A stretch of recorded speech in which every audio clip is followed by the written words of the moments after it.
We have 3 scripture lessons this morning. The first is from John chapter 11, verses 25 to 26. Jesus said to her, "I am the resurrection and the life. Those who believe in me, even though they die, will live. And everyone who lives and believes in me will never die. Do you believe this?"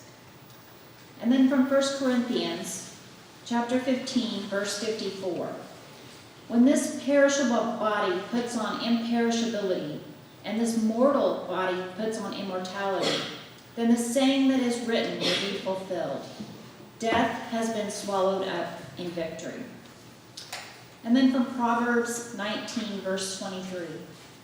"The fear of the Lord is life indeed. Filled with it one rests secure and suffers no harm." There ends our readings. Thank you, Chris, for sharing our scripture with us this morning. Yes, we can see the graphic up there from a little baby until we're walking with a cane. That's what we're talking about today. Let's begin by recognizing that we're talking not about sickness, growing old, and dying, but the fear of these things. We're all going to get sick. We're all going to grow old. And we're all going to die. There is no avoiding that. The fact that you have, maybe at times, a fleeting thought that whatever you're feeling might be bad, that's normal. That's normal.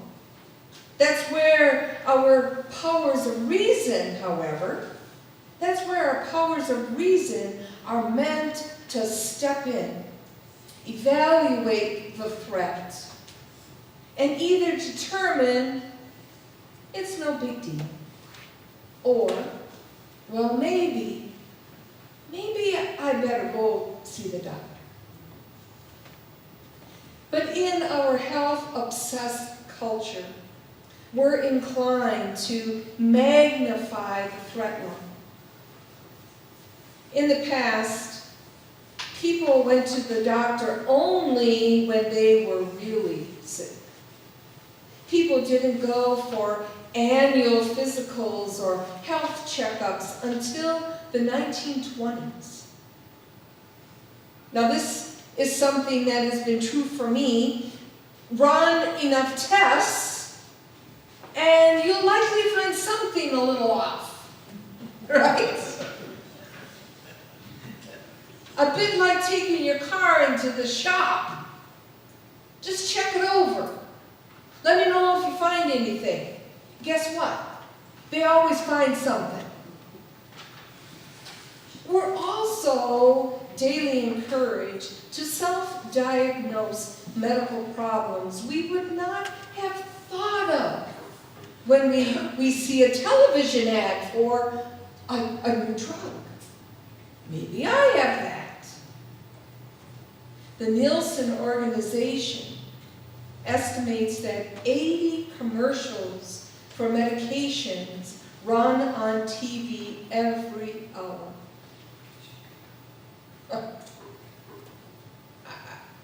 I think that's got to be true, because I know when I watch an hour-long program, there's at least 80 of them. At least.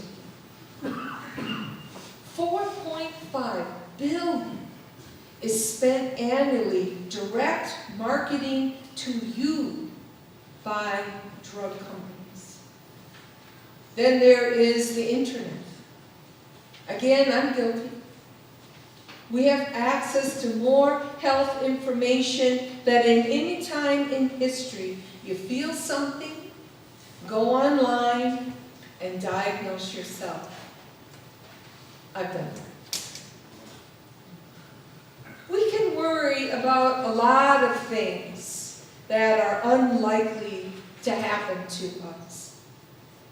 For our purposes, I'd offer this definition of worry. Worry is imagining a negative future that may never happen.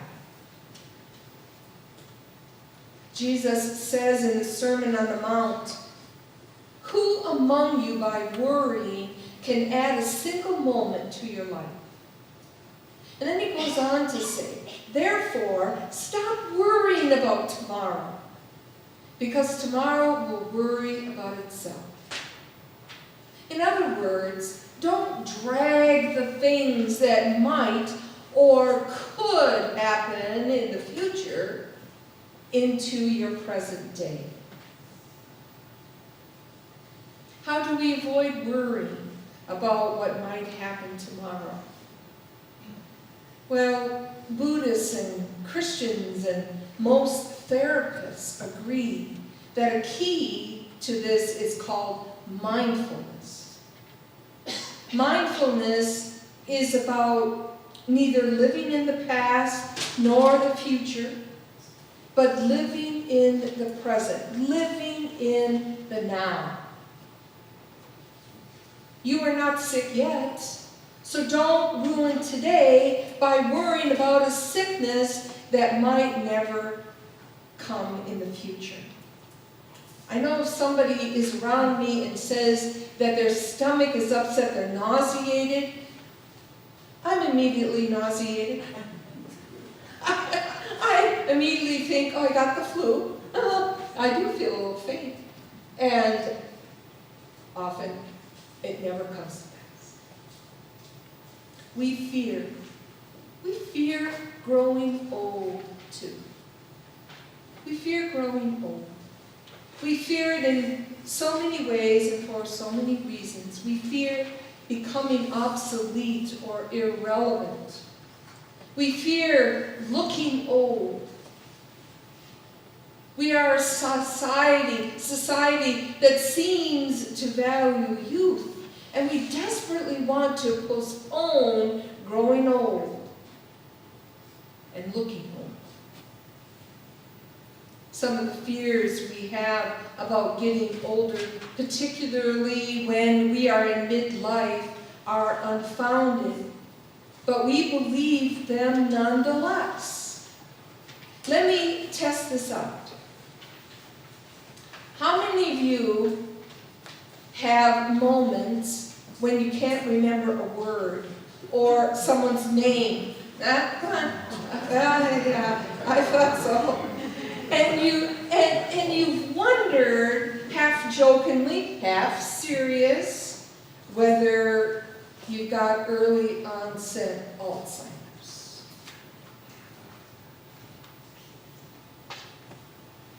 For those 45 to 65, the chance that you don't have early onset Alzheimer's is 99.75%.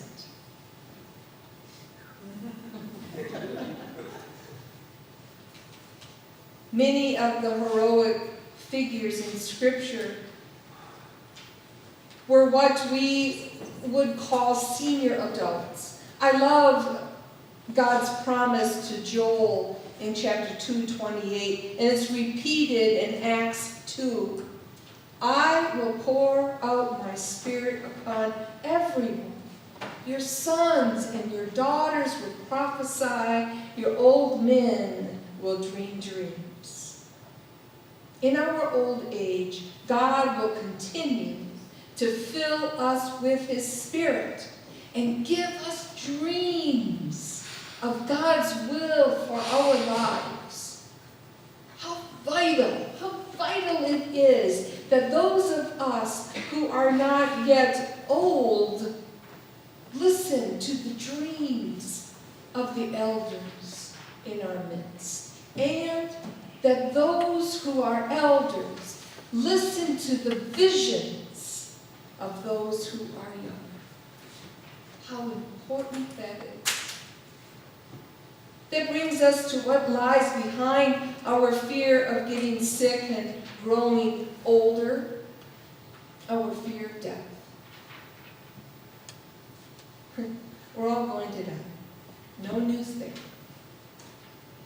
When Christ saw His friend Mary grieving the death of her brother Lazarus, Jesus said to her, I am the resurrection and the life. Whoever believes in me will live, even though they die. Everyone who lives and believes in me will never die. He tells us in this that death has been defeated. We don't return, this is not our belief, we don't return to repeat the lessons of this life only with different people. That's not our faith. Our faith is we die and we are resurrected.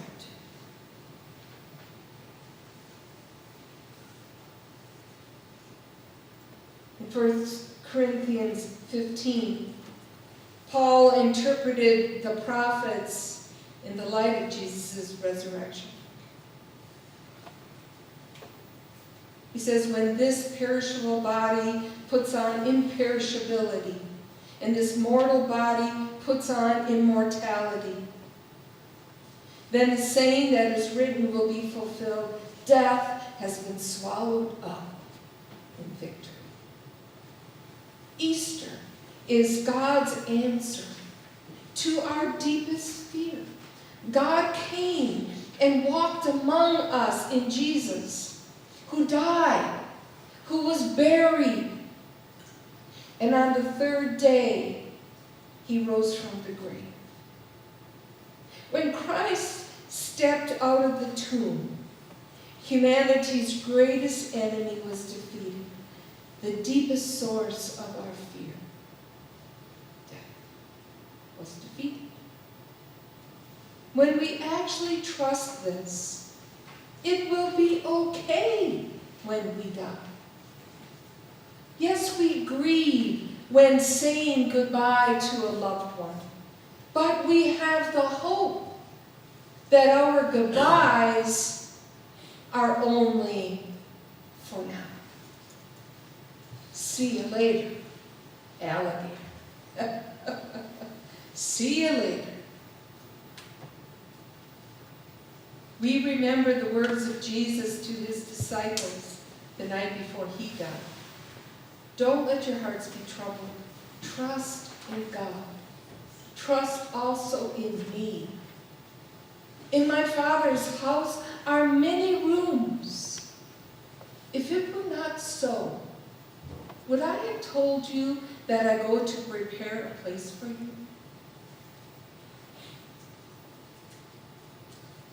Like David in the 23rd Psalm, we can say, even though I walk through the valley of the shadow of death, I will fear no evil, for you are with me. This hope changes how we face our own death and helps us to grieve as those who have hope when we lose someone we love. Indeed, death has been swallowed up in victory. Trusting this gives us the ability to live life unafraid, with courage and hope. Now, one more thing. The Bible addresses fear more often than any topic except justice and forgiveness. It often teaches us not to be afraid, for God is with us. But while we're usually told to not be afraid, Scripture also repeatedly tells us that we're meant to have one fear. Any guesses? The fear of God. We've often misunderstood this idea, but I don't want you to miss it. We often see God as our friend, as our loving Father, but we forget that God is the power behind all that exists. Abraham, Moses, and others, when they came in contact with the glory of God, They fell to their knees and they hid their faces. Not because God was angry or vengeful or cruel, but because their very existence was contingent upon Him.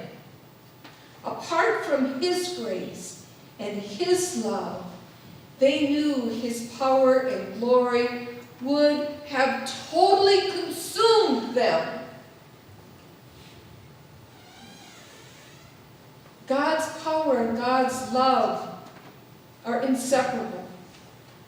And together, they are all full.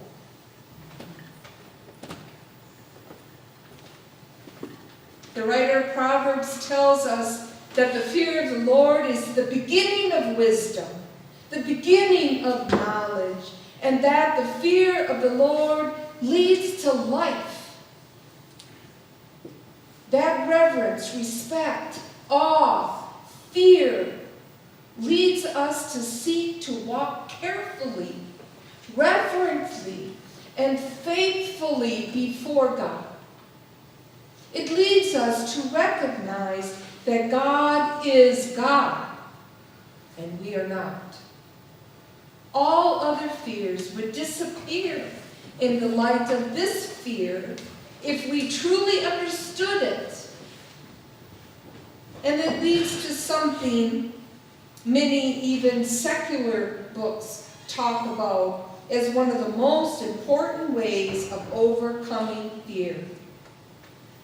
Being clear about a purpose bigger than yourself and seeking to pursue it.